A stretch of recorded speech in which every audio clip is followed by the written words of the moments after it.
Hello, friends.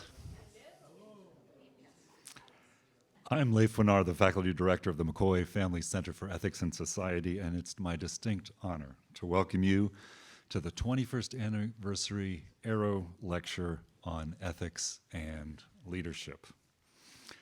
The Arrow Lecture is named in honor of our much-loved and much-missed colleague, Kenneth Arrow, perhaps the most influential economic theorist of the 20th century. If you've come to Arrow Lectures before, you've heard me try to capture the magnitude of Ken's intellectual and academic work. For example, how Ken was the youngest ever recipient of the Nobel Prize, how many of Ken's students have gone on to win the Nobel Prize, how many Nobel Prizes Ken would have won if there hadn't been a rule against giving Nobel Prizes more than once to the same person. Today, I'd like to say a little bit more about Ken's life and how Ken always remained true to Adam Smith's idea of economics as fundamentally a moral science. Ken's New York family lost it all in the Great Depression, leaving Ken so poor that this brilliant young mathematician had to go to the public library instead of buying books, and limiting young Ken's choice of college to one place, CCNY, because it charged no tuition. Ken said that he was profoundly affected by living in the poverty of the 1930s, and that his work on general equilibrium was done in the hope that the American economy could reach a kind of stability that he had seen it lose in the Great Crash. All throughout his life, Ken oriented much of his work towards issues of welfare and justice that affected real people's lives. To take just a few examples of that, one of Ken's papers from 1963 practically invented the field of health economics. In 1997, he co-authored a statement signed by 2,400 economists urging the US government to take climate change seriously and to start market-based solutions. In a UN report of 2012, he produced one of the first and most robust models of sustainable economic growth. Ken was also continually engaged in public affairs. He was a frequent visitor to JFK's White House while he served on the Council of Economic Advisors. He wrote a famous open letter to Yitzhak Shamir in 1988, advocating a two-state solution and a path toward peace in Israel. He worked to develop programs that would provide affordable malaria medications to developing countries. And throughout his life, he was a vocal critic of racial discrimination, which he always described as both an economic and a moral failure. It's with that view of Ken in mind that I am delighted to introduce the 2026 Arrow Lecturer, Professor Glenn Loury. Professor Loury is the Merton T. Stoltz Professor Emeritus of Social Sciences at Brown, as well as being Professor of Economics and of International and Public Affairs. Professor Loury has had a very distinguished academic career, launched in 1977 by a paper where he pioneered the theory of social capital within economics. And Professor Loury's academic work thereafter continued to show the power of using formal tools from economics and game theory to reveal deep truths about matters of public import, from racial bias and affirmative action to political correctness, and I expect we may see more of that in the lecture tonight. For these academic contributions, Professor Loury has been elected a member of the Econometric Society, Vice President of the American Economic Society, a member of the American Academy of Arts and Sciences, a member of the American Philosophical Society, as well as being invited to join the Council on Foreign Relations. Now let me add to this by giving what Glenn calls the cover story of his own life. A brilliant young mathematician from Chicago's South Side, Glenn worked full-time while attending community college before winning a scholarship to Northwestern. He earned his PhD from MIT at 27, and at age 33 became the first black tenured professor of economics at Harvard. He also became what he calls a fire-breathing conservative intellectual and was a frequent guest at the Reagan White House. Now, if you'd like to read more about what Glenn calls the real story behind that cover story, which I am going to guess is a lot more spicy than Ken Arrow's real story, may I please recommend to you his memoir, Late Admissions: Confessions of a Black Conservative, which is a relentlessly honest, deeply personal, and courageous autobiography. It's like a mixture of St. Augustine's Confessions with Rousseau mixed up with Nathan McCall and a bit of Tom Wolfe. It's an absolutely riveting book, as well as being highly edifying. And now you might know that I've begun to start to call Professor Loury Glenn.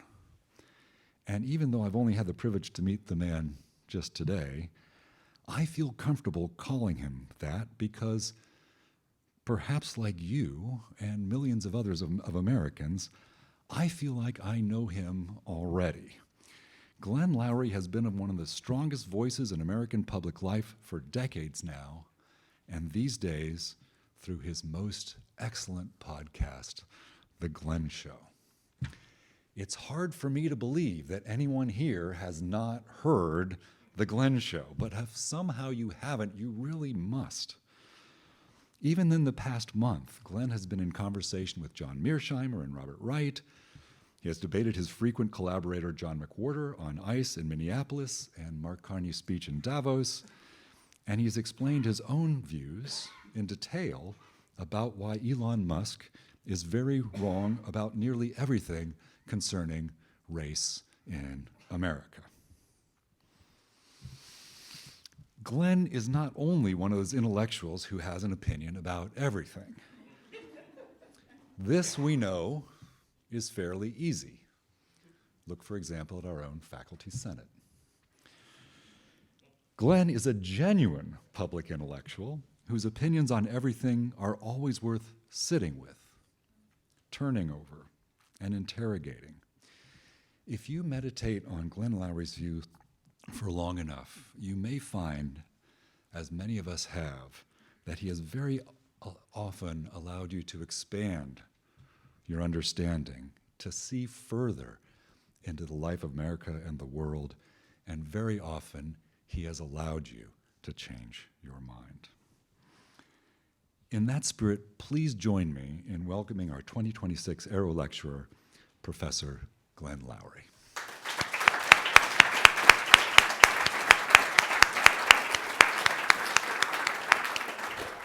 Thank you very much, Leif, for that wonderful introduction. It's wonderful to be here. It's a great honor to be asked to speak in under the name of Kenneth Arrow. I did my homework. I prepared a text. I'm going to share it with you. We'll open for questions after that, but give me a moment to let you know what I'm thinking about. This lecture is about self-censorship, but not in the sense in which the term is usually deployed. I'm not talking about cowardice, timidity, or the failure of character. I'm talking about a structural phenomenon. I analyze self-censorship as the equilibrium outcome of rational behavior in certain social and institutional settings. I take it for granted that if we want to know what people think, what they really think about some consequential issue, we shouldn't rely on their public utterances. More candor is to be found in private than in public. More nuance in a closed seminar than in an open debate. More guileless expression in whispers than in print. Why does this gap in supply between private and public candor exist? When does it become socially disadvantageous? How can it be narrowed? This lecture endeavors to address those questions. My central concern is that in important institutions, the universities, the press, the scientific communities, even democratic politics, candor is in short supply. Circumspection is the order of the day because saying what one really believes is costly. The costs of candor are reputational as well as intellectual. To speak unguardedly risks not only being refuted, but being classified. Self-censorship is incompatible, is incentive compatible under such conditions. Furthermore, the public discourse is systematically distorted when many respond similarly to these incentives. Apparent consensus can lose its epistemic meaning. Effective public decision-making erodes. This is a story about incentives, information, and equilibrium behavior. It's a story that can be told using the most basic tools of information economics and decision theory. This story helps make sense of a wide range of contemporary public pathologies that are often treated as cultural anomalies or moral failures. And so I will proceed in steps. I'll start by explaining why self-censorship should be understood as an equilibrium phenomenon rather than a psychological anomaly. Then I'll show how multiple audiences and moralized reputational pressures produce systemic expressive distortion. Third, I will present entirely in words a simple model or framework that captures the logic of these pressures and shows why truth-telling can fail to be incentive compatible even among sincere actors. Then I'll discuss the dynamics of this process and the conditions under which candid speech is more or less likely to emerge. I'll apply these ideas to 3 domains of public argument where these concerns are especially acute: race in America, academic culture wars, and the public discourse around Israel and Gaza. And I conclude by drawing out implications for democratic deliberation. Throughout, I do not adjudicate the conflicting moral claims at issue in my examples, but I try instead to illuminate how and why those claims are or are not candidly expressed. I'm concerned here less with what people believe than with what it costs them to say what they believe in public. That's not going to stop you from thinking that I really am trying to make arguments about the moral substance of the matter and not about the discursive environment in which argumentation is going on. And therein lies a problem for me, to be received sincerely as an analyst of discourse without you thinking I'm trying to smuggle in through the back door of that analysis substantive opinions with which you will undoubtedly disagree. The argument to come would have been quite familiar to Ken Arrow in spirit, if not in subject matter. That's why it's an honor and an awesome responsibility to lecture here under his name. Arrow's work profoundly influenced my intellectual formation. His ideas in social choice theory and welfare economics provided a rigorous way to think about collective decision-making. By making the assumptions needed for collective rationality explicit and by showing that those assumptions can fail, he set an inspiring standard. I learned from his information economics work that institutions matter not only by expressing values, but also by shaping incentives, and that private information can be shared only imperfectly. I learned that coordination failures arise within institutions and are reproduced in equilibrium. I'm claiming here in this talk that public discourse is subject to this kind of market failure, and that current discursive pathologies are best understood from this Arrow-influenced information theoretic point of view. So, begin with a simple observation. Individuals hold beliefs about the world. Some of these beliefs are relevant to collective decision-making and public understanding. Speaking with candor can generate social value by improving collective knowledge. But speaking unguardedly also imposes private costs on the speaker. Those costs are not limited, as I've said, to being shown wrong. Intellectual refutation is something most scholars, journalists, and politicians are trained to accept. The costs that really matter here are reputational, and more specifically, moralized reputational cost. To speak in a certain way is to risk being seen not merely as mistaken, but as the wrong kind of person. Once that possibility enters the picture, the decision problem changes. The speaker must weigh a potential epistemic benefit, often diffuse, uncertain, and enjoyed mostly by others, against a potential reputational harm that is personal, asymmetric, and durable. If the probability of persuading one's audience is low, and if the reputational penalty for being misread is high, then silence, hedging, or affective conformity become the preferred strategy. No coordination is required for this outcome to arise. Each individual responds independently to the same incentive environment. And yet, when many face similar incentives, the equilibrium result can be collective silence or expressive distortion. Once such an equilibrium takes hold, silence loses its meaning. It no longer connotes agreement or ignorance. Instead, it signals caution. And public discourse ceases to reflect the distribution of beliefs in the population. It comes instead to reflect the distribution of the cost attached to expressing those beliefs. When reputational penalties attach to certain conclusions, the people most likely to speak are either those insulated from the penalties or those who reject the moral premises of the audience altogether. Extremes come to be overrepresented. The cautious, empirically minded middle ground withdraws. This is not because moderate views vanish, but rather because they are priced out of the public expression. This process of adverse selection that Canero would have understood very well can be self-reinforcing. Once some people choose to suppress their views, others update their beliefs about what can safely be said, and the perceived reputational risk of expressing those views increases. Silence begets silence. Ambiguity comes to be the norm. Deviant speech comes to increasingly be diagnostic of the speaker's morally bad type. Public deliberation is impoverished. At this point, several things become true simultaneously. First, reputational penalties attach asymmetrically to certain conclusions rather than to error as such. Second, the probability that careful argument will persuade a morally committed audience falls. Third, speakers anticipate misclassification rather than rebuttal. And fourth, those most sensitive to reputational risk are the first to withdraw. Under such conditions, silence and expressive distortion are not anomalies. They are the equilibrium outcome.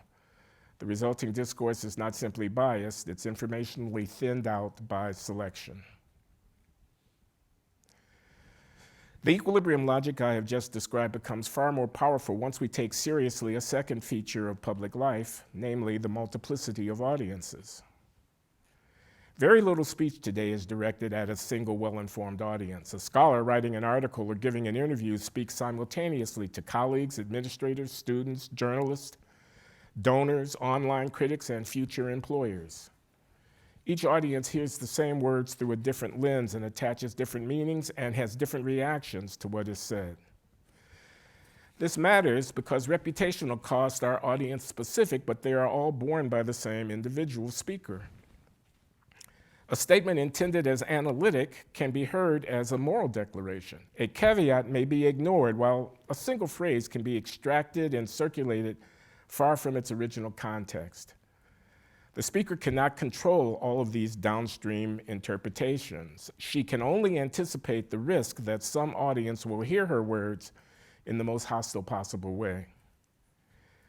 Now, it's tempting to think that this is a problem merely a byproduct, this problem is merely a byproduct of social media or mass communications, but I think that would be a mistake. The phenomenon at issue predates digital platforms. What has changed is not the existence of multiple audiences, but the collapse of boundaries between them. Institutional settings once allowed speech to be addressed to distinct polities under distinct norms. When those boundaries dissolve, the most punitive interpretation comes to dominate, and the reputational risk is set by the harshest audience rather than the most reasonable one. The problem here is not merely that there is disagreement, it's that disagreement itself has become morally legible. Speech is evaluated not primarily as an attempt to describe the world, but as evidence of who the speaker is. Once that happens, the cost of being misunderstood can dwarf the cost of being wrong. The fear is not rebuttal, but misclassification, being sorted into a stigmatized category from which return is difficult or impossible. The rational response in such a situation is caution. People hedge. They adopt euphemisms. They rely on ritualized phrases that signal moral alignment without committing to specific claims. They avoid topics altogether or confine candor to private settings. Over time, this behavior reshapes public discourse. Certain positions are voiced repeatedly because they have become reputationally safe. Others are rarely heard because they have become discrediting to express. This outcome does not require censorship in any formal sense. No rule needs to be written down. The system polices itself through anticipation. Individuals learn quickly what kind of speech triggers backlash and adjust accordingly. The equilibrium stabilizes precisely because no single actor is responsible for it. You can recognize this equilibrium by its signatures: moral preambles before empirical claims, appeals to complexity in place of causal specificity, and the careful avoidance of conclusions that might be read as signaling deviance. These are not accidents of style, not mere nods to the imperatives of decorum. They are predictable responses to incentive structures that flatten the discursive terrain. Let me now make the underlying logic more explicit with a simple model presented entirely in words. Imagine an individual, call her an advisor, who possesses some private information relevant to a collective decision. She may be a scholar evaluating her data, a journalist assessing a story, or a professional offering counsel. Her information is sincere and potentially valuable. She wants to improve collective decision-making, but also cares about her reputation with her audience. Now imagine the audience. The audience cares about the decision, but it also cares about moral identity. It does not observe the advisor's intentions directly. It observes only what she says and uses that speech both to update beliefs about the real world and to infer what kind of person she is. Imagine further that certain conclusions, fairly or not, are associated in the audience's mind with morally stigmatized characters. Endorsing or even discussing these conclusions is taken as evidence of bias or bad faith. Other conclusions are associated with virtue or solidarity or carry little reputational risk. The advisor understands all of this. She faces a choice. She can speak truthfully, revealing her information even when it affirms a stigmatized decision, thereby risking misclassification, or she can remain silent, hedge, or conform to the dominant narrative, thereby avoiding reputational harm but withholding information that might be socially valuable. Two variables determine her choice. First, the probability of persuasion. If careful argument has a reasonable chance of changing minds, speaking may be worth the risk. Second is the magnitude of reputational cost. If being misclassified carries severe and durable penalties, even a small chance of misinterpretation looms large. Now, I realize that for people who do real models, that was not a model, that was just a bunch of words. If anyone is interested, I have a real model that I can share with you, and all you have to do is ask for it, but I didn't think this was a time or the place to be trying to present it. It's a stick-figured, simplistic, overly simplistic, they got two choices, they're two states of the world kind of thing. But there is a real model lurking out there somewhere.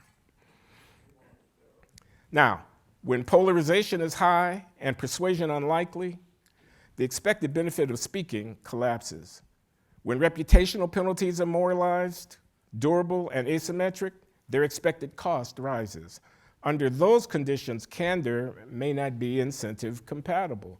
Silence or conformity dominates. Once many advisors face the same situation, the equilibrium becomes self-reinforcing. Audiences hear fewer dissenting views and infer consensus. Advisors observing apparent consensus infer that dissent will be punished. Political correctness understood this way is not an ideology, it's an equilibrium in an information game where speech is both informative and identity signaling, and where the costs of misclassification overwhelm the informational value of candor. This is a revelation problem. Truthful speech is socially valuable but privately costly, not because information is proprietary, but because expressing it carries social meaning. The advisor's constraint is not secrecy as such, but stigma. When institutions fail to align private incentives with the social value of information, the aggregation of knowledge breaks down. Now, public discourse unfolds over time, and we need to understand the dynamics. As polarization increases, persuasion probability declines. Audiences approach contested issues with strong priors and moral commitments. From the speaker's perspective, the expected benefit of candor falls. At the same time, polarization magnifies reputational risk. Speech that might once have been heard as analytic is now heard as partisan or hostile. The expected cost rises. These two effects reinforce each other. A second dynamic involves audience beliefs. As self-censorship spreads, discourse grows more uniform. Observers infer consensus. That inference feeds back into the system, further discouraging dissent. Silence today produces greater silence tomorrow. A third dynamic is reputational hysteresis. Moralized penalties are sticky. Once a speaker is classified as deviant, the classification persists. Anticipating this durability, actors become especially cautious early on. Prevention is easier than repair. Truthful revelation becomes more likely when institutions lower misclassification costs, increase persuasion probability, and provide protected channels for dissent, due process, norms of charity, structured debate, editorial independence, spaces where disagreement can be expressed without immediate moral sorting. These dynamics suggest a clear empirical implication. Wherever moralized reputational costs are high and persuasion is unlikely, we should observe patterned silence, ritualized speech, and the withdrawal of cautious dissenters. The following cases are not illustrations chosen for rhetorical effect. They are domains in which the model's conditions are unusually strong, and therefore its predictions are unusually visible.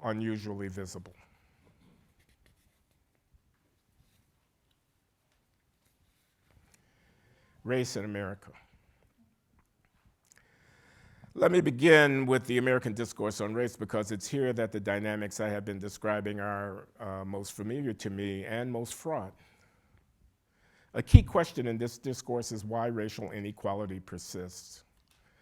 This is a domain in which speech is saturated with moral meanings. Claims about inequality, education, crime, family structure, or historical responsibility are rarely heard simply as attempts to explain social outcomes. They are also heard as signals of moral orientation, of sympathy or indifference, of solidarity or hostility. For many audiences, answers to that question, why does racial inequality persist, relying on structural causes, are regarded more favorably than accounts emphasizing cultural factors. Speakers adapt accordingly, many by holding their tongues. Notice what follows. The silence that emerges in this domain is not random, it's not evenly distributed across viewpoints. It clusters around claims that can be interpreted, fairly or not, as aligning with a stigmatized position. Many who think culture matters remain silent. Crucially, the fear driving that silence is not a fear of being wrong. Scholars are accustomed to being wrong. It's a fear of being misread. The speaker worries not so much about rebuttal, but about being assigned a moral identity from which there is no easy return, that of being thought of as a racist. The consequence is a familiar pattern. Oh, and if you're black, there are moral identities that are also discrediting in that regard.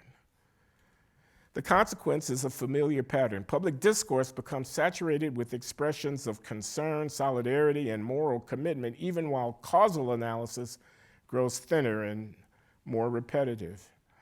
Certain explanations involving bias and discrimination are endlessly rehearsed, not because they are compelling, but because they are safe.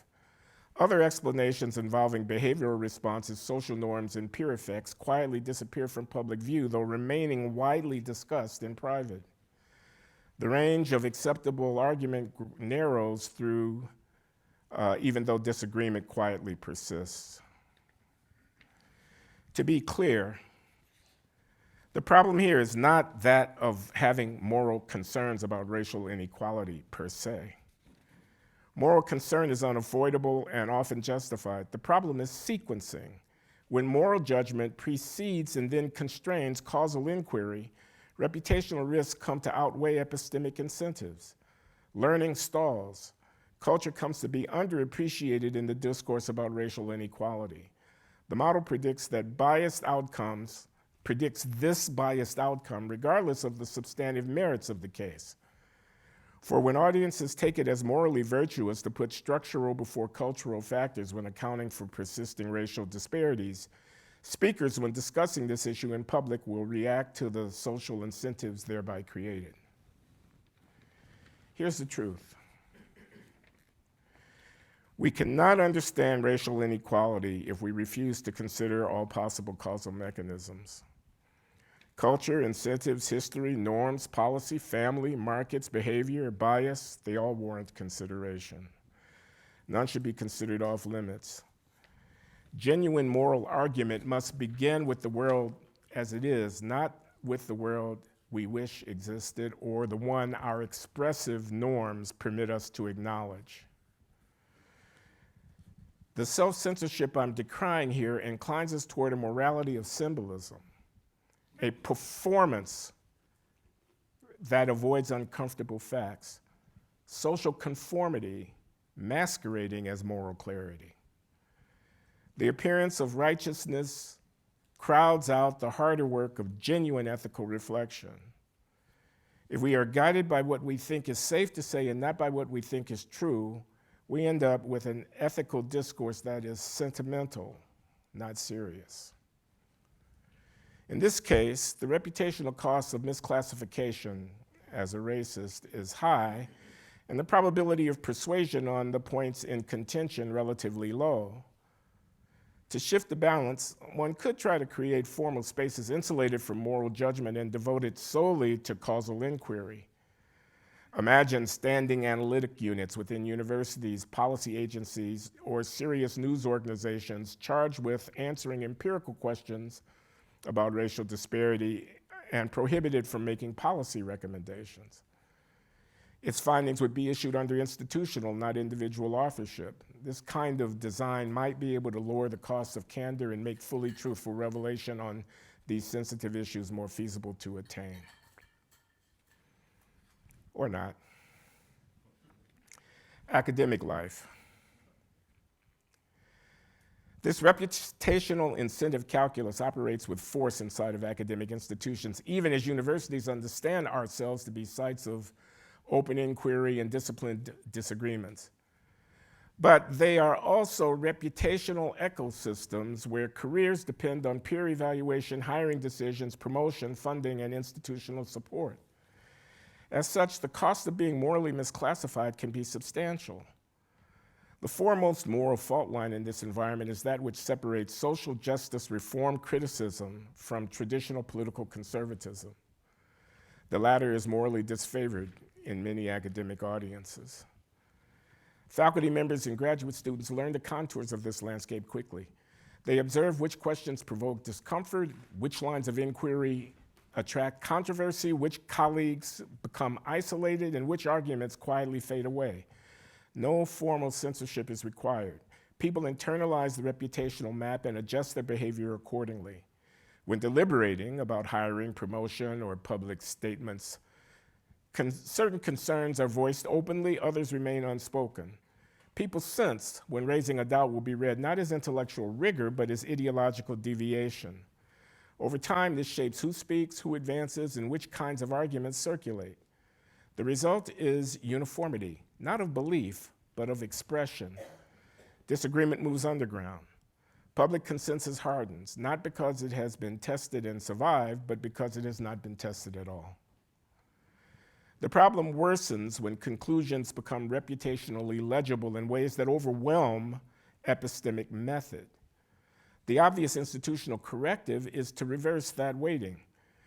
But academic freedom cannot be sustained by rhetoric alone. It requires mechanisms that make it credible that scholars will be evaluated on epistemic process rather than on conclusions. Hiring, promotion, and publication decisions anchored visibly and securely in research design, transparency, quality of evidence, and the engagement with counterarguments, while bracketing political and moral implications. The institutions that succeed at this will reduce the expected costs of dissent from consensus views and thereby encourage participants to speak candidly. But there's irony here. Travails at the University of Austin, UATX for short, where I sit on an academic advisory board, illustrate my logic. Founded explicitly in opposition to expressive conformity at elite academic institutions, it has, according to some recent accounts, struggled with concerns about acceptable speech within its own ranks. A recent Politico article by Evan Mandery reports that UATX, a private institution launched in 2021 with the ambition of fostering fearless inquiry and countering perceived orthodoxy in higher education, has encountered significant internal turmoil and reputational problems. The article describes how UATX's early promise of intellectual pluralism has been undercut by factional conflict and resignation among faculty and advisors. Several prominent board members and advisors, including figures like Steven Pinker and the late Robert Zimmer, and others, identified with classical liberal commitments, dissociated themselves from the project, complaining that it had drifted toward an ideological agenda rather than a genuine commitment to open inquiry.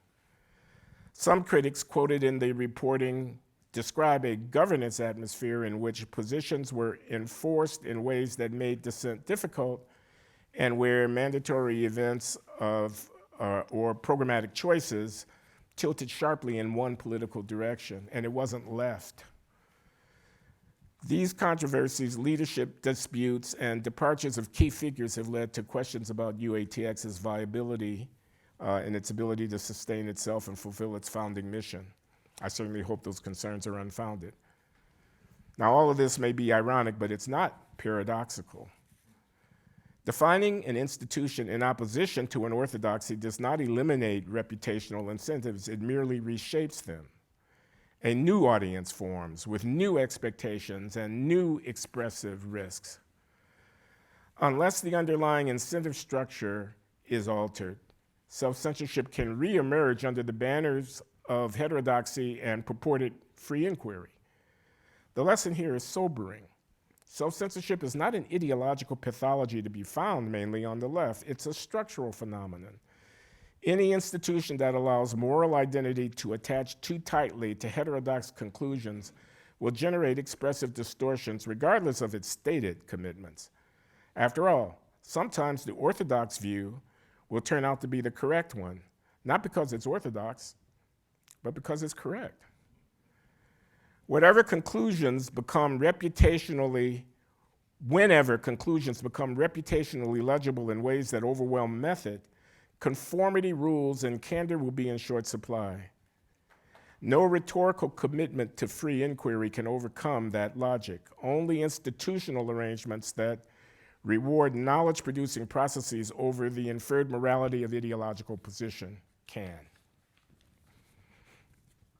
Israel and Gaza. Finally, consider the public discourse surrounding Israel and Gaza. Few contemporary issues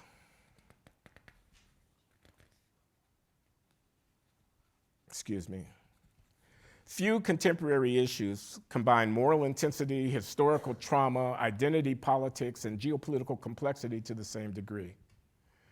As a result, the reputational stakes of speaking are exceptionally high.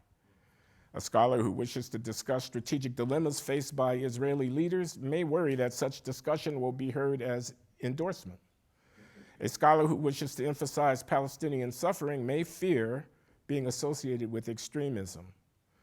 Journalists often frame their stories with an eye toward minimizing backlash rather than maximizing understanding.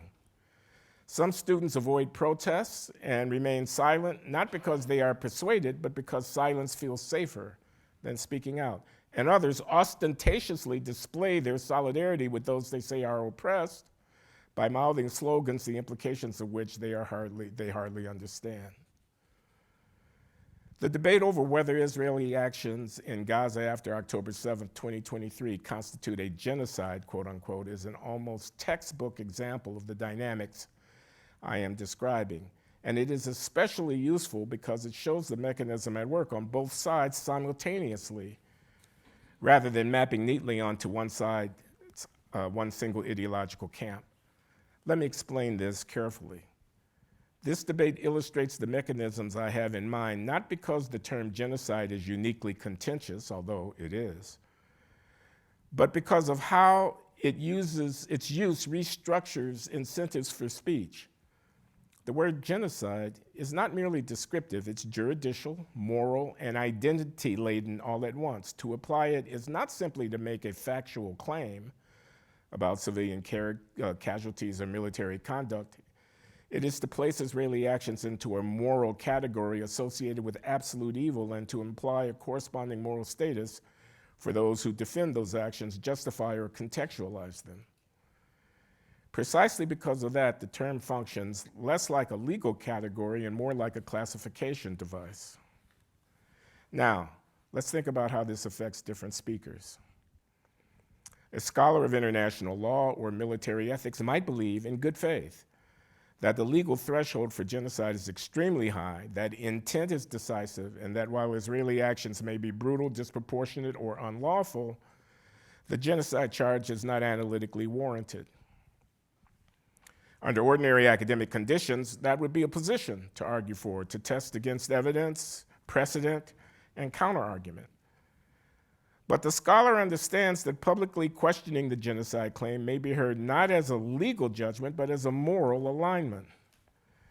The concern is not that colleagues will dispute the reasoning, but that the scholar will be seen as minimizing Palestinian suffering, excusing mass violence, or acting as an apologist for atrocity. Once that interpretation takes hold, further clarification rarely helps. The argument is no longer about law, it's about who the speaker is.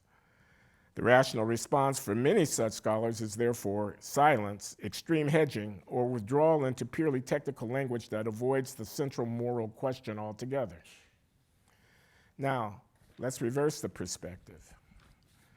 Scholars and activists who believe the scale of destruction in Gaza combined with statements by Israeli officials does justify the genocide label may nevertheless hesitate to use the term in certain institutional settings. They may worry that invoking it will lead to accusations of anti-Semitism, association with extremist rhetoric, or complicity with violence against Jews. Here again, it is not rebuttal, but reputational misassignment, being placed in the wrong moral category that carries lasting stigma. So what happens? Degradation of public discourse is what happens. Some people invoke the term loudly and unequivocally, especially in activist contexts where reputational rewards flow in that direction. Others avoid it assiduously, even when they believe the underlying conduct deserves condemnation in the strongest terms. Still others substitute adjacent language, collective punishment, ethnic cleansing, crimes against humanity, not because they have carefully ranked these legal categories, but because those terms carry different reputational risk. Meanwhile, many observers, journalists, students, administrators, infer consensus or polarization from what they hear publicly without realizing how much of the distribution of belief is missing from view, how little nuance there is in the public discussion. This is exactly the equilibrium logic I have been describing. The word genocide, quote unquote, becomes less a tool of analysis than a sorting device. To utter it or not to utter it is to risk being classified, not argued with, but classified into a moral camp. Once that is understood, speech behavior changes predictably. Journalists frame stories in ways that avoid the term while gesturing toward it, or they adopt it without examination to avoid backlash from activist audiences. University administrators issue statements that condemn suffering while carefully avoiding legal characterization. Faculty members discuss the issue freely in private seminars but avoid public forums. Students repeat slogans they do not fully understand, but those slogans function as protective signals. What disappears from view is sustained good faith argument about the meaning of genocide in international law, about the role of intent, about precedent, about proportionality, and about the tragic trade-offs of asymmetric warfare. Not because those questions are unimportant, but because answering them publicly has become too costly. This is a crucial point. The collapse here is not due to moral disagreement, but to epistemic incompleteness. When a term becomes so charged that using it or questioning it immediately assigns to the speaker a moral identity, the space for inquiry slowly but inexorably closes to point that public discourse no longer functions as a mechanism for learning. Instead, it becomes a mechanism for signaling allegiance. And that precisely is the phenomenon I'm trying to illuminate with my talk about self-censorship. Once again, the model does the work. Information exists, judgment exists, but the incentives to reveal it does not. Now, while the content differs dramatically across all three of the domains that I've just discussed, the rhetorical structure is similar. When reputational penalties are large and persuasion is unlikely, silence and expressive distortions follow. These are not simply failures of courage, they are equilibrium outcomes. I'm not going to step back from particular cases and ask what my argument implies for the institutions on which liberal society depends. Those institutions most at risk from the dynamics I have described are precisely those where truthful revelation is an operational prerequisite rather than a moral aspiration. Universities, journalism, scientific communities, and democratic politics itself are all of them presuppose that speakers sometimes give voice to things that are unpopular, uncomfortable, or disruptive. They rely, these institutions, on the availability of honest signals in environments where dishonesty or silence would often be safer. When those signals disappear, the institution doesn't merely become less admirable, it becomes less intelligible as the kind of institution it claims to be. Consider universities once more. The idea of academic freedom is not ornamental, it exists because inquiry is fragile. When scholars anticipate that certain conclusions will be interpreted as evidence of moral deviance rather than intellectual judgment, inquiry narrows before it begins. Questions go unasked, hypotheses go untested. Entire domains become thin, not because they are exhausted, but because they are too dangerous. The same logic applies to journalism. A free press is not merely one that operates without government censorship, it's one in which reporters and editors can pursue facts that complicate prevailing narratives without being punished for the implications of those facts. When reputational penalties attach to certain lines of reporting, the press does not need to lie. Omission, framing, and emphasis suffice. Over time, the public loses access not to opinion, but to reality. Scientific communities may be most vulnerable of all. Science depends on the willingness to report anomalous results, negative findings, and unwelcome conclusions. When pursuing certain questions and publishing the results carries a reputational risk that is unrelated to methodological quality, then the scientific record becomes selectively distorted, not through fraud, but through avoidance. Finally, democratic deliberation itself is at stake. Democracy presupposes not just voting, but discourses of persuasion by means of which citizens and representatives articulate, revise their views, and argue over values in response to evidence. When speech becomes primarily a signal of identity or allegiance, deliberation collapses into performance. People speak to be seen, not to be understood. Argumentation becomes ritual. Compromise becomes betrayal. This culminates in what can be described as the collapse of common knowledge, by which I mean not merely shared belief, but a shared understanding about what others believe and what they know about what we believe. It is what allows common knowledge, as Steven Pinker argues in his recent book, societies to coordinate around norms, policies, and institutions without constant coercion. Once expressive distortion becomes widespread, such shared understanding disappears. No one knows what others really believe, so no one knows what norms are genuinely shared. No one knows whether an apparent consensus reflects agreement or fear. Public discourse becomes performative. Politics becomes symbolic.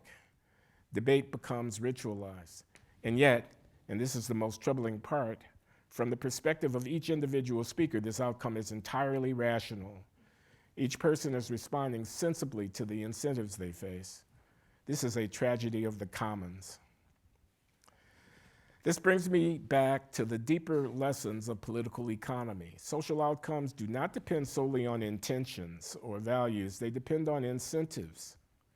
Institutions cannot rely on courage alone. They must be designed so that candor is not prohibitively costly, so that disagreement does not immediately collapse into moral judgment. There is no rhetorical escape from self-censorship. One cannot simply denounce the status quo and expect candor to flourish. What is required is something more demanding, institutional arrangements and cultural norms that make it safe to be misinterpreted, that allow disagreement without moral excommunication, and that protect speakers from durable reputational harms when they speak disturbingly but in good faith.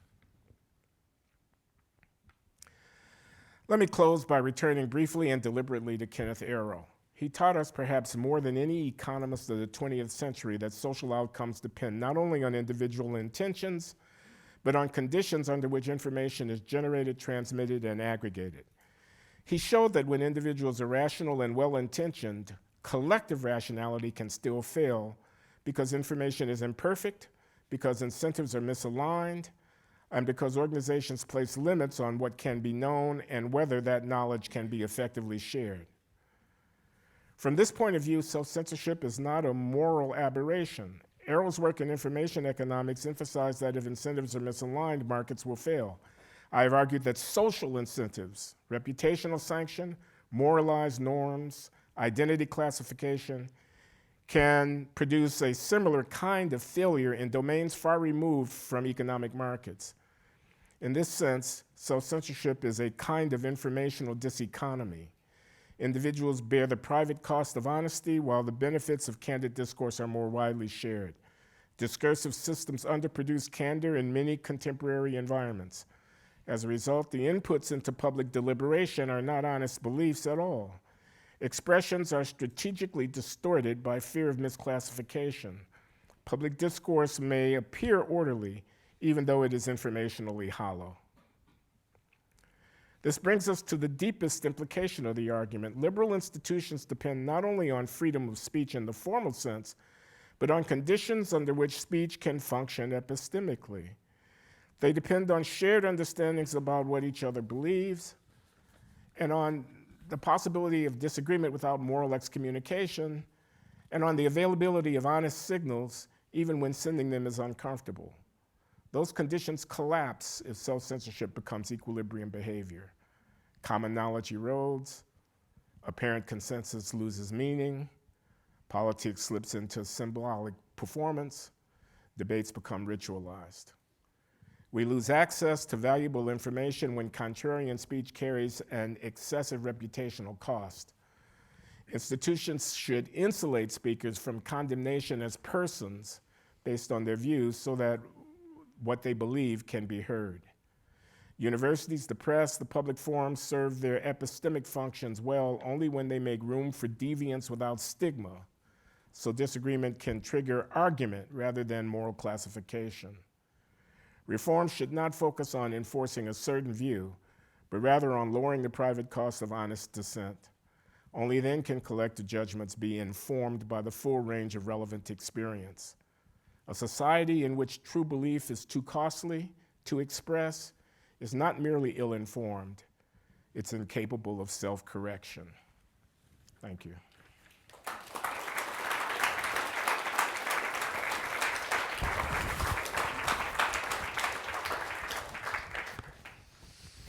It would be ungrateful as well as inappropriate for us to censor ourselves in response to Professor Loury's magnificent speech. If you would like to ask a single, succinct question, there is a microphone right over there. Please feel free to go to the microphone. And if standing isn't on the cards for you tonight, please just let me know and we'll get the microphone to you.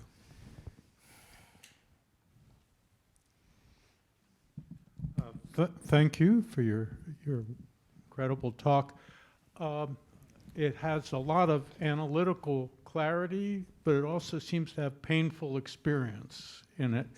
And I'm wondering, how optimistic are you that the prescription you describe at the end can actually be implemented in our institutions? Painful experience, eh? Optimistic. Well, not very, to be honest with you.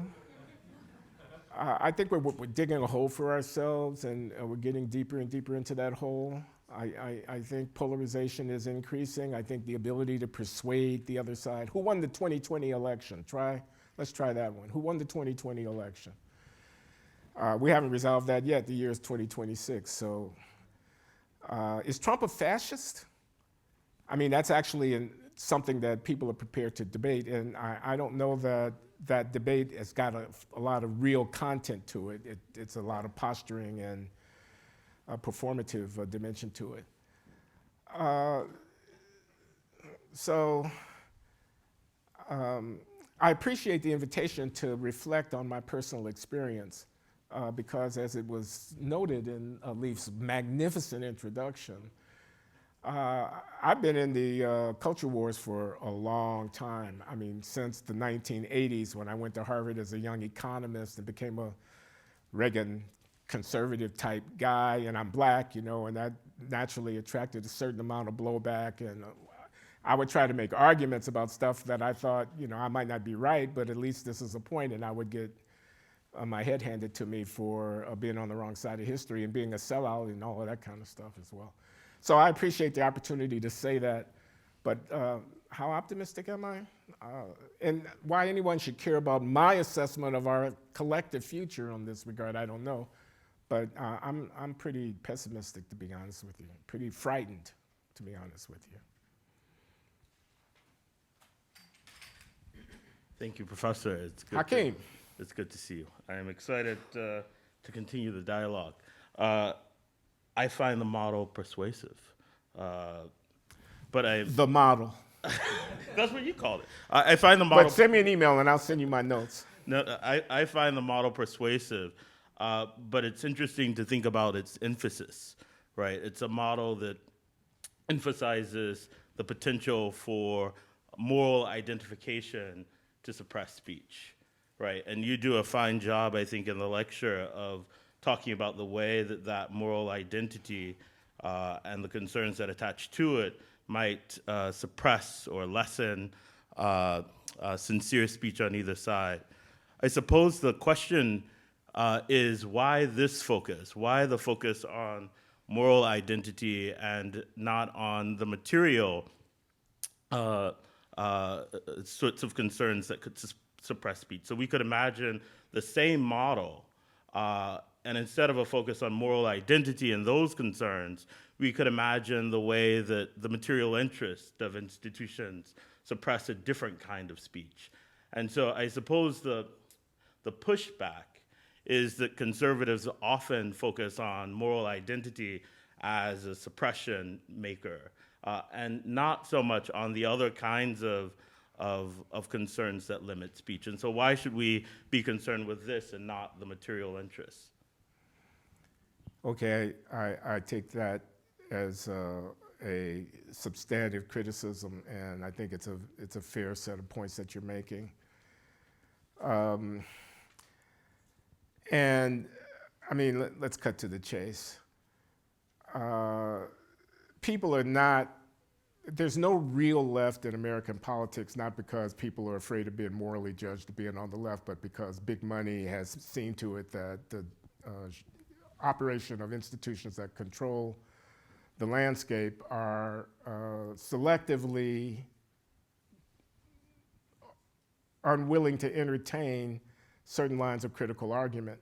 And that's not the self-censorship that I'm talking about. That's a different kind of phenomenon. If I'm following you, or at least just following the line of thought that your question provokes in me, this is what I think about. And you're asking me why. Well, you know, I wrote the paper that I wrote. I made the lecture that I made. This is something that I was concerned about. I think it's a fair point, but it's not the only point. So I try to retreat, I should say, to it's one face of the problem. It's not the whole problem. Let's talk. I get a chance to keep talking with you, so I'm going to follow Leif's advice and stop here. Okay.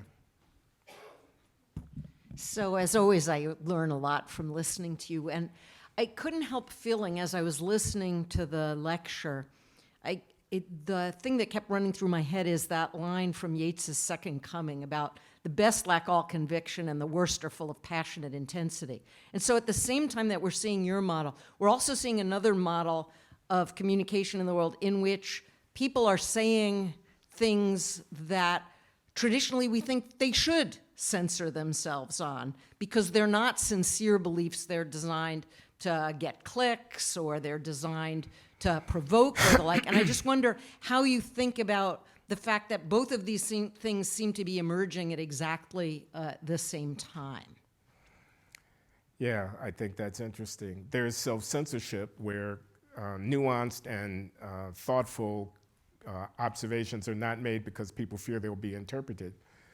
And that's a kind of performance that, it's a performance of conformity to a perceived consensus that I was decrying. But then there are other performances. There are intentionally outrageous interventions that are meant to draw attention or to provoke responses or whatever. And that's an interesting and a different phenomenon. So I'm not sure what to say about that, except that social media empowers it in a way that needs to be taken note of. And, you know, I suppose we could get specific. I mean, we could say when the President of the United States issues public statements at 2 o'clock in the morning by social media posts that sometimes seem outrageous, and yeah, I can't believe that he's actually saying that, that becomes a part of the political landscape that needs to be factored into one's analysis. I haven't done so yet. I look forward to hearing it when you do. Thank you for the talk, Professor. I found your model to be extraordinarily compelling description of human nature. But as such, you gave mostly examples from very modern times. So I'd like to hear your perspective on rolling back the clock several hundred years to 1,000 years, and give us how this kind of model describes human behavior in a time that we're not really that familiar with. Well, 1,000 years or 2,000 years, I don't know. I have a small book, a monograph called Self-Censorship, which reprints an essay that I published in the journal Rationality and Society in 1994, 32 years ago, and has a foreword and an afterword in which I make some reference both to the genesis of my interest in this subject and to the application of it in our contemporary political time. So there's that monograph. In there, in the original 1994 essay, which is reproduced in the monograph, which I call to your attention, you guys should pick it up, I talk about three examples. I talk about McCarthyism, I talk about South Africa and anti-apartheid movement, and I talk about Philip Yettinger, the German chancellor before reunification, who had to step down on the 50th anniversary of Kristallnacht when he gave a very controversial speech saying that Hitler was popular in so many words, and Germans needed to get used to the fact that as a historical matter, Hitler was popular. I also touch on the role that the anti-Soviet dissidents in Eastern Europe played in fomenting critical reaction to the domination of the Communist Party in Hungary and Czechoslovakia and Poland and whatnot. So I take a somewhat wider scope. I mentioned John Stuart Mill. I mentioned John Milton's Areopagitica, his defense against the licensing of books and stuff like that. So I do have a somewhat longer historical perspective, but I don't know about 2,000 years. Man. What did you have in mind? Well, so what I'm curious about is that much of your description seems to rely on a general basis that being able to, that people should be able to speak without this moral judgment made upon them. And I believe, I'm not a terrific historian, but if you roll the clock back far enough, these beliefs are not widely held. And that it's that the idea of free discourse is relatively recent in human history. And that if you keep rolling back the clock, there's times when people didn't think that this was appropriate. And so I'm very curious to see how the incentive structures that you've built that describe when people should speak what they truly believe and what they see for the good of the society applies in societies or historical time periods where this no longer holds true. That's interesting. I'm not a philosopher, but in the seminar that I used to teach on public discourse, I'd start with Plato's Apology because Socrates paid a high price for Certainly. saying what he thought was true. Thank you. Thank you very much. Okay, thank you.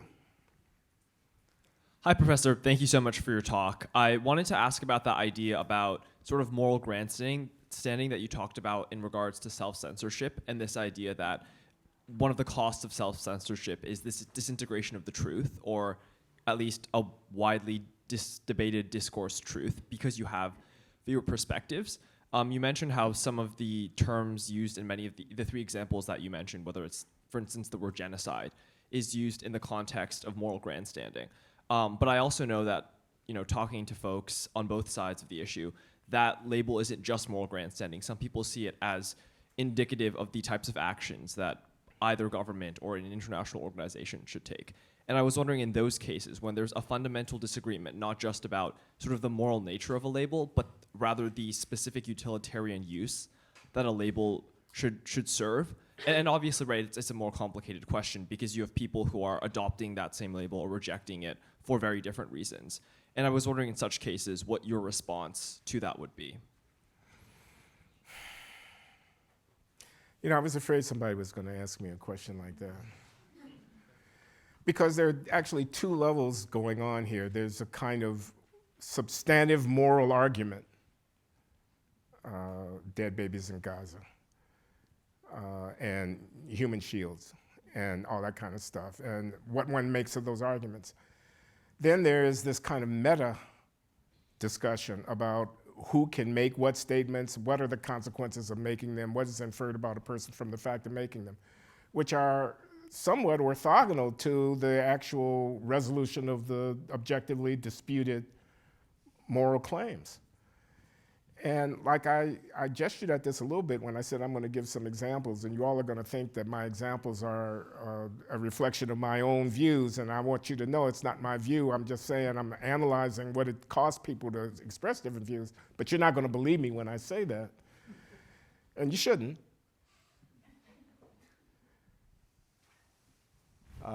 Leaf was kind enough to mention my memoir, Late Admissions, and I start with a preface in which I tell the reader, we're playing a game, you and I, reader and author. I'm going to tell my life story. You're going to try to figure out whether or not to believe what I tell you about myself.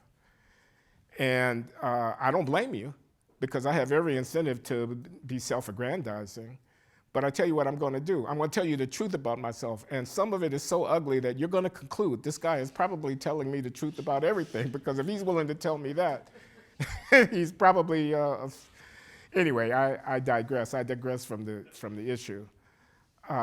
I didn't want to get into, somebody's going to ask me, well, is it a genocide or isn't it? What do you say?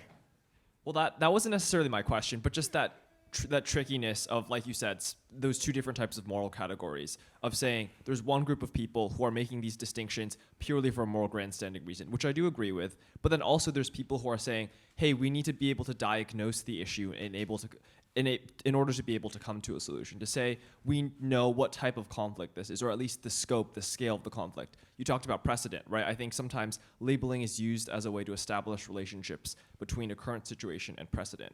And so I think, at least talking, I'm no expert on this, but talking to some folks, it seems there is at least somewhat of a perspective that labeling is necessary in order to sort of choose a path forward that is appropriate given the scale, context, historical context of a given issue.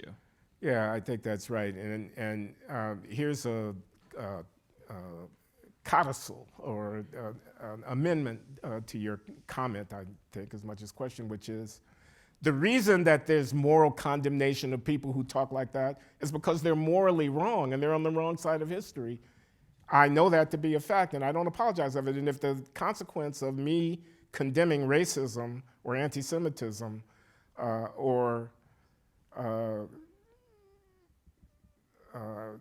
misogyny is that people who are not racist or anti-Semites or misogynist feel unsafe saying certain things, that's a cost I'm willing to pay in order to reaffirm the correct moral judgment that I'm making here.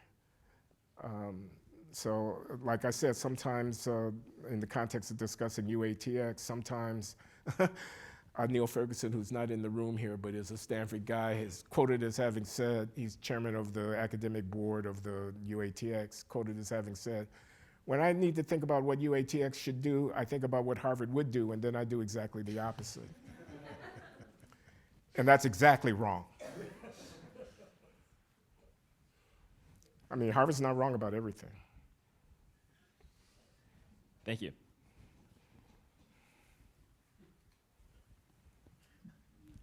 Thank you very much. I really enjoyed this, and like Hakeem, I find the model quite plausible and persuasive. So I want to ask about the what is to be done aspect of it, and particularly your sort of institutional implications. And I'm asking this from the perspective of someone who teaches and writes about political theory and ethics. And so the proposals to try and distinguish sort of causal analysis from kind of moral categorization strike me as maybe not working in my field in particular, where I think it's very important for us to actually take a stand on moral questions and to evaluate the sort of ethical implications of someone's argument. And I also worry sort of generally about the idea of insulating people from that kind of criticism of the kind of moral implications of an argument, in particular because one thing that I often see, a way that people try to insulate themselves from criticism, is to retreat to I'm only making a causal claim here, without necessarily sometimes unpacking the moral sort of undertones of a particular claim. I see this a lot with, so in addition to kind of extremely loaded terms like genocide and political science, we see this with words like democracy and authoritarianism, for example. So I'm just curious what you think about fields like, political science, especially on the political theory side, or the humanities, where what we ought to be doing, I think, is having sort of real disagreements about matters of moral principle. And if in those cases we can possibly avoid kind of appealing to more individual cultural attempts to try and kind of develop that sort of courageous willingness to engage in candor, or if you see the institutional solutions as also having implications for those fields.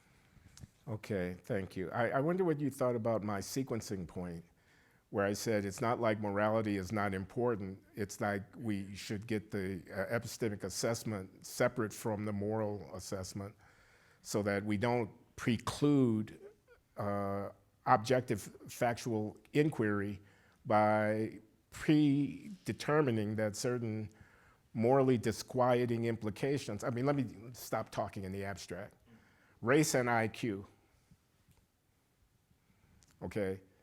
I wrote a book once called The Anatomy of Racial Inequality, in which I offered a theory of racial inequality that had 3 axioms. I won't recount the whole thing. I'll just say one of them was anti-essentialism, which a priori ruled out explanatory lines of argument that turned on biogenetic differences between racial populations. And I got a lot of criticism from somebody that you probably heard of called Roger Scruton, because I was at BU at the time, and he was coming over from England at John Silber's invitation to hold forth from time to time, saying, you can't do that.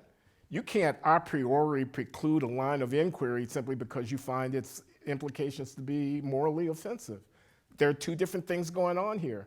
One of them is about equal dignity and respect regardless of race, and the other one is about what actually causes people to have different expressed intelligence levels, and you just made a category error by your sequencing move where you put the moral judgment ahead of the empirical investigation.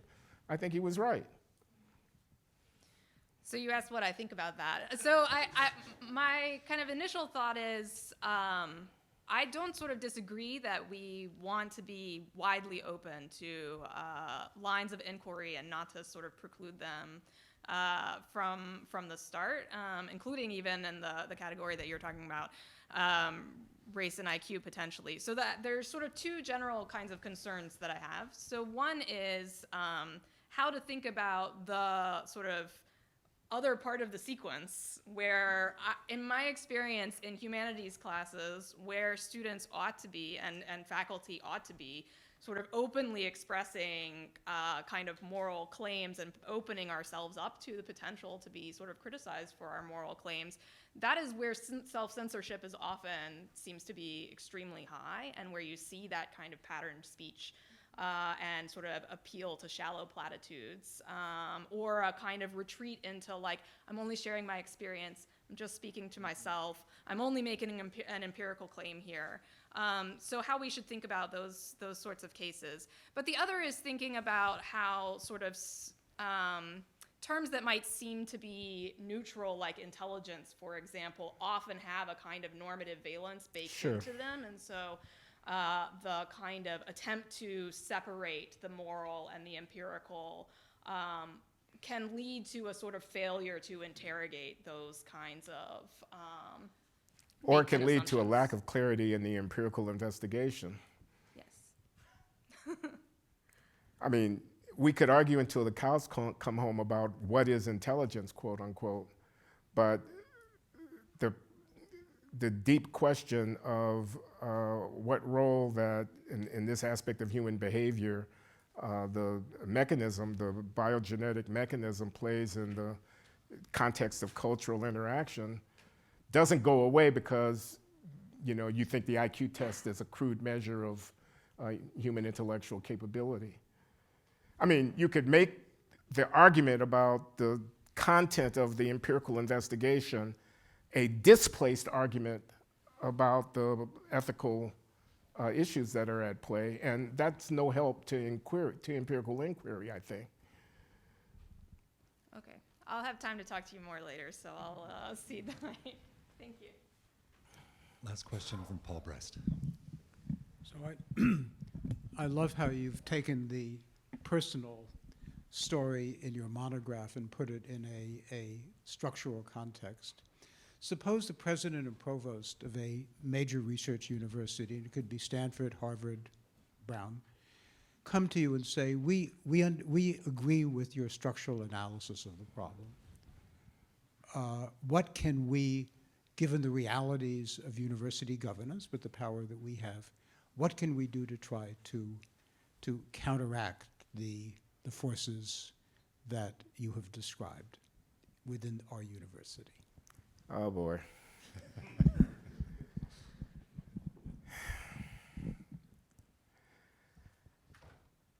Identify critical junctures where, it's going to be departments, it's going to be programs, it's going to involve curriculum, it's going to involve how the institution's resources get allocated to support research, where the problem is especially acute.